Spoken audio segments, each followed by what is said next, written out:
Hello दोस्तों, कैसे आप सभी? आई होप आप लोग बेटर होंगे। तो हम फिर से एक नए डे के साथ एक नए टॉपिक एक नई एनर्जी के साथ फिर से पढ़ने को तैयार हैं। आज हम टॉपिक कवर करेंगे रजिया बेगम या फिर रजिया सुल्तान, दोनों एक ही नाम है। इसके बारे में हम लोग पढ़ेंगे। इससे पीछे हम लोग इल्तुतमिश के बारे में पढ़े हुए थे, जो कि कुतुब मीनार को बनाने का काम किए हुए थे। कुतुब मीनार के नींव रखने का काम कुतुब बिन ऐबक किए हुए थे, और कुतुब बिन ऐबक का जो दामाद थे वो थे इल्तुतमिश। ठीक है, कुतुब बिन ऐबक, हम लोग उस पीछे जो वीडियो पढ़े हम लोग गुलाम अरस के पढ़ रहे हैं। ठीक है, गुलाम अरस में हम लोग सबसे पहले पढ़े थे कुतुब बिन ऐबक को, जो कि गुलाम अरस का नींव रखने का काम किए हुए थे। उसके बाद हम लोग पढ़े उनके बेटे आराम शाह नहीं अच्छा हो पाए थे, शासक नहीं हो पाए थे। उनको तो राजगद्दी मिली बट वह चला नहीं पाए थे। इसके लिए उनका जो कुतुब बिन ऐबक को जो दामाद हुए इल्तुतमिश, जो कि कुतुब मीनार का पूरा करने का काम किए थे, वो आते हैं और राज को समेटते हैं, राज को सुचारू रूप से चलाते हैं।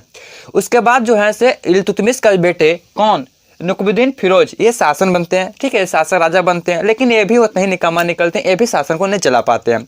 इसके कारण से ये जो क्या करते थे, कभी राज को चला पाते थे, कभी कुछ निर्णय लेते थे, कभी कुछ लेते, मतलब इनको सोच ही नहीं आता, मतलब ये सुचारू रूप से नहीं चला पा रहे थे। मैंने ये चीज़ थी।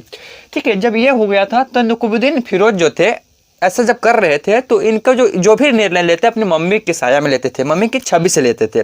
ठीक है, इनकी माँ जो इनके पूरे राज में इनका माँ काफ़ी सहायता की हुई है। तो उसके बाद जो है वहाँ के जो अमीरी तुर्क थे, ठीक है, तुर्की जो अमीर थे, वो रजिया बेगम को बैठाते हैं। रजिया बेगम एक ऐसी मुस्लिम शासिका थी, भारत का प्रथम मुस्लिम शासिका हुई रजिया बेगम।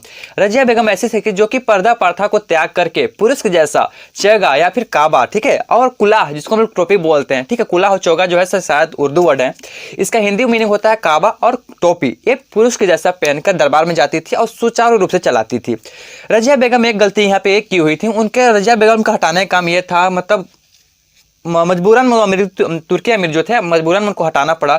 रजिया बेगम एक करती थी कि गैर तुर्की को अपना अधिकारी बना लेती थी। कि ठीक है, क्या की थी कि मलिक जमादुन याकूत, जिसको अमीर ए आखुर कहने का मतलब है घोड़ों का सरदार। ठीक है, घोड़ों के सरदार को उस समय जो है अमीर ए आखुर बोला जाता था, जिसको नियुक्त किया किसको, मलिक जामुद्दीन याकूत को। कौन किया था? रजिया बेगम की हुई थी, जो कि गैर तुर्की थे। कौन? ये याकूत जो थे वो गैर तुर्की थे।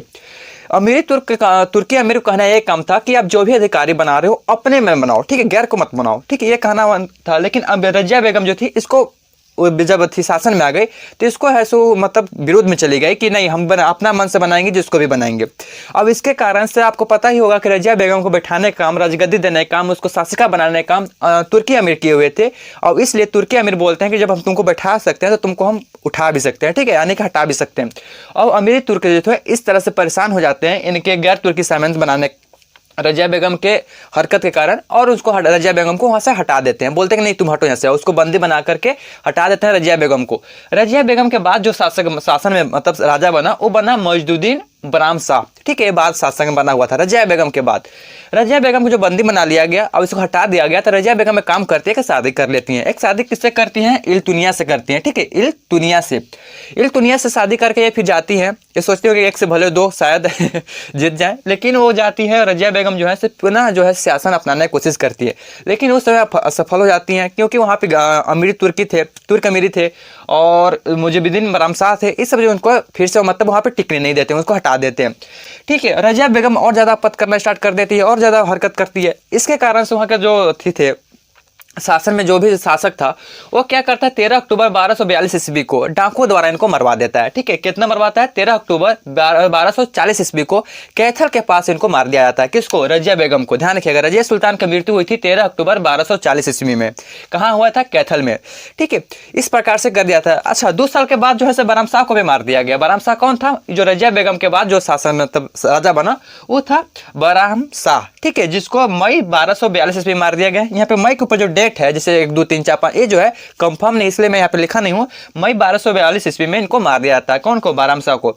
बराम शाह का मारने का पीछे जो कारण था वो दूसरा का षड्यंत्र, किसी का षड्यंत्र था। ठीक है, आप बलवन का नाम जानते होंगे, इसके बाद जो वीडियो आएगा बलवन का ही आएगा। ठीक है, तो बलवन में हम लोग ये पढ़ेंगे। बलवन बहुत अच्छे, मतलब क्या बोल सकते हो, मतलब भविष्य को सोच लेते थे कि हम भविष्य में कैसे करेंगे कि कैसे मेरा प्रॉफिट होगा। बलवन एक ऐसे आदमी को अधिकार बना दिए, एक ऐसा शासन बना दिए थे, एक ऐसा राजा बना दिए थे, ऐसे आदमी को जो कि टोपी सीकर अपना जीवन को निर्वाह करता था। तो पढ़ेंगे अगला वीडियो में, उसका भी पढ़ेंगे, काफी इंटरेस्टिंग वीडियो होगा अगला वीडियो।